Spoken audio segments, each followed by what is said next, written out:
ह्या अगोदर आपण व्हेरिएबल म्हणजे काय पाहायचं होतं. व्हेरिएबल आणि rules to naming variable.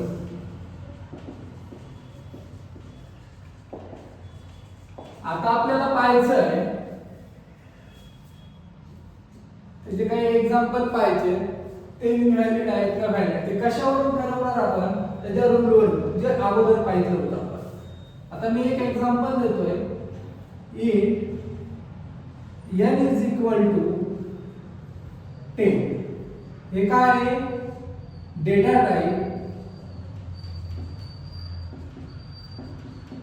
n काय आहे. व्हेरिएबल 10 काय आहे. व्हॅल्यू. आपल्याला आता फक्त इथं फोकस द्यायचा आहे. हे व्हेरिएबलचं नाव काय आहे. व्हॅलिड आहे का इनव्हॅलिड ते कशावरून ठरवणार आपण.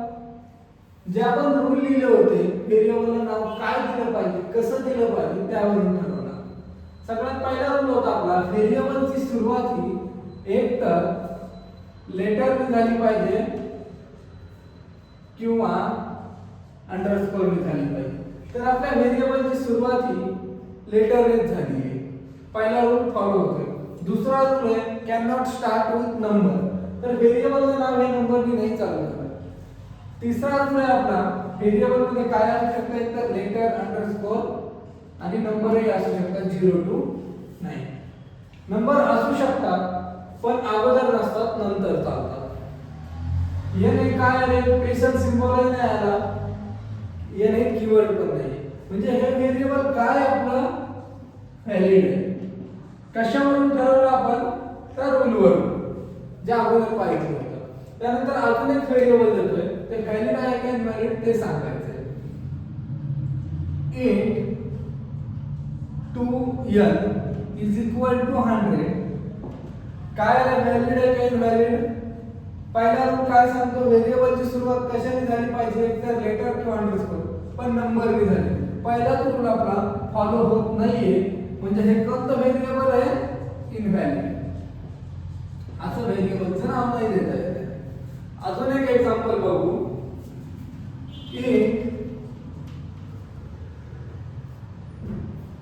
if is equal to 10. हे काय आहे व्हॅलिड आहे का इनव्हॅलिड.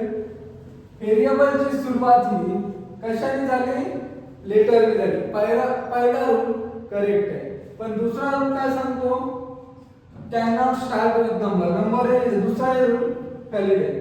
तिसरा रूल काय सांगतो व्हेरिएबल मध्ये काय काय असू शकतं एक तर लेटर नंबर आणि अजून काय असू शकतं अंडरस्कोर. पण नंबर असतात पण सुरुवातीला नाही चालत नंतर चालतात. पण काय आहे इफ हे कीवर्ड आहे. कीवर्ड म्हणजे रिझर्व वर्ड असतात. तोही टॉपिक आपल्याला पाहायचा आहे नंतर. पण कीवर्डचा ऍज अ व्हेरिएबल म्हणून यूज नाही करता येते. म्हणजे काय हे पण व्हेरिएबल इनव्हॅलिड आहे. काय इनव्हॅलिड आहे कारण इफ हे रिझर्व वर्ड आहे सी प्रोग्रामिंग मध्ये ते यूज नाही करता येते ऍज अ व्हेरिएबल नाही म्हणून. अजून काय एक्झाम्पल बघू आपण.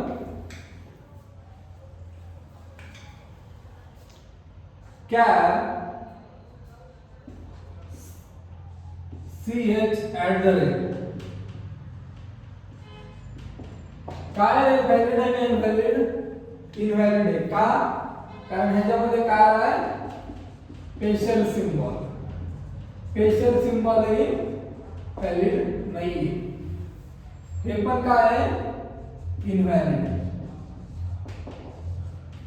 समजलं ते कशावरून ठरवलं आपण व्हॅलिड इनव्हॅलिड. जे आपण रूल लिहिले होते या अगोदर त्याच्यावरून ठरवलं.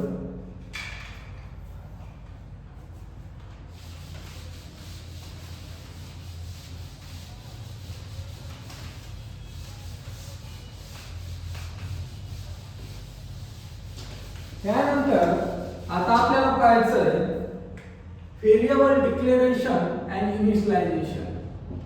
Variable declaration and initialization.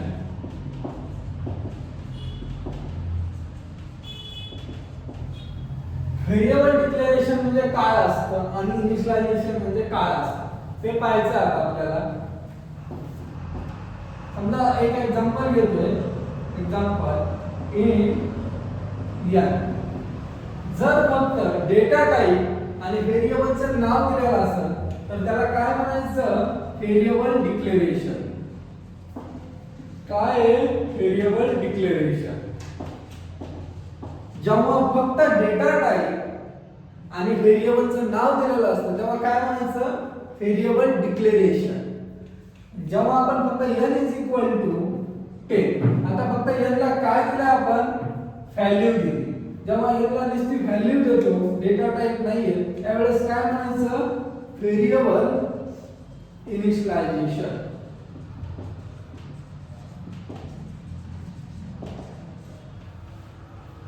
समजलं? जेव्हा डेटा टाइप आणि फक्त व्हेरिएबलचं नाव देतो, त्याला कोणतीच व्हॅल्यू असाइन नाही करत, त्यावेळेस काय म्हणायचं? Variable declaration. ज्या वेळेस आपण व्हेरिएबलला व्हॅल्यू देतो त्यावेळेस काय म्हणायचं? Variable initialization.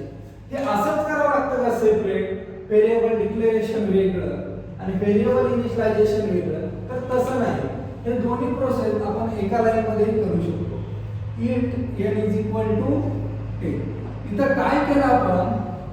व्हेरिएबल डिक्लेरेशन पण केलं आणि व्हेरिएबल इनिशियलायझेशन पण केलं.